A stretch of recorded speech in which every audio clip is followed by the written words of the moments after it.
just now ask Melanie Morrison, and following on from Melanie, Nick Dean to come up and speak to us as well. Thanks very much, Melanie.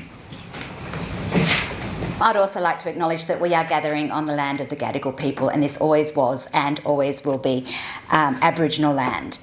Now, thank you to the Australian Peace and Security Forum and the Commissioners for your work on this incredibly important public inquiry. It truly is democracy in action.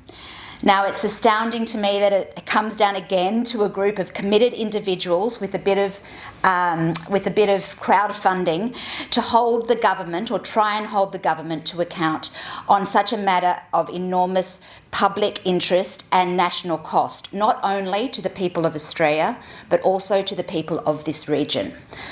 Now, I am the Executive Director of the Sydney Peace Foundation and an APSF partner, and we will be putting in a formal submission this week, I hope. But in my 5 minutes, I'll run through some of the key points. It's a bit like speed dating, actually. So here I go. It's really hard to know where to start. As we've heard, there are so many disturbing parts of Aukus, of the Aukus pack. Now, is it that it undermines our national security, our regional national sovereignty, and our adherence to international law? Or is it that our neighbours in the Asia-Pacific were not consulted and have made no secret of their total dismay at, frankly, quite an absurd deal, as I think we would all agree here? Indonesia's government has stated it was deeply concerned over the continuing arms race and power projection in the region, while Malaysia warned AUKUS could unleash a dangerous phase in regional nuclear proliferation. And of course, our Asia-Pacific, our neighbours in the Pacific who have long campaigned for a nuclear-free region. Or is it the disturbing encroachment of defence companies in our education system, issues surrounding nuclear waste, or what the $380 billion and counting, the opportunity cost in areas of housing, education, health, closing the gap? The list is endless. Now, the list is, the deal is so secretive, as we have heard today, that we don't even know that the submarines as part of Pillar 1 will arrive, what state they will arrive in, when they will arrive. What we do know is that they won't be here to protect Australia, but rather US interests in the region. Now we are told that the US might have troops stationed here for an indefinite period of time. That should terrify us all. Now, I think we only need to look at Pine Gap and the secrecy surrounding the US signals intelligence base to realise this incredible lack of transparency. Now, we have no idea of the role of Pine Gap in the targeting of civilians and civilian infrastructure in places like Palestine and Iran. These are war crimes, let me remind you. Which brings me to international law, and something that the Peace Foundation has very much focused on over recent years. International law is the foundation of 80 years of relative peace and security in Australia.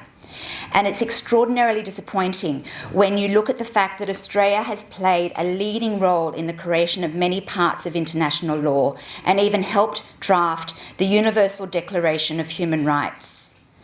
And these multilateral systems continue to be very much in Australia's national interests. Yet this government seems intent on undermining them. As a middle power with a strongly partisan approach to global alliances, we are easily caught up in great power conflicts that leave us dangerously exposed. Take the fact that AUKUS will place Australia in an untenable situation vis-à-vis our obligations under international law. Now, the US is no longer a signatory to the Rome Statute. So, if an Australian, and this is something that came up with Julie Mackin in a conversation with Jeffrey Robertson recently in a webinar, if an Australian is on a sub or an aircraft or another vessel when war crimes are committed, I really don't think it's enough to say they were asleep or in the bathroom. They could, and I would argue should, end up in The Hague. Now, we've heard so many, and I know there's a lot of peace advocates in this room, so I'll leave the peace conversation to them. But, this is, when we look at the international campaign against nuclear weapons, which was founded here, we are now in a minority of countries that have not signed and ratified this important global agreement. So what this government needs to do is listen to the concerns raised in this inquiry. They need to be courageous and adopt an independent foreign policy, one that is focused on dialogue and diplomacy and true peace and security in our region. And I will end that Aukus is not inevitable, so let's keep fighting, and thank you for this opportunity. Thanks very much, Melanie, and thank you for being so good with time. We appreciate that submission and your comments.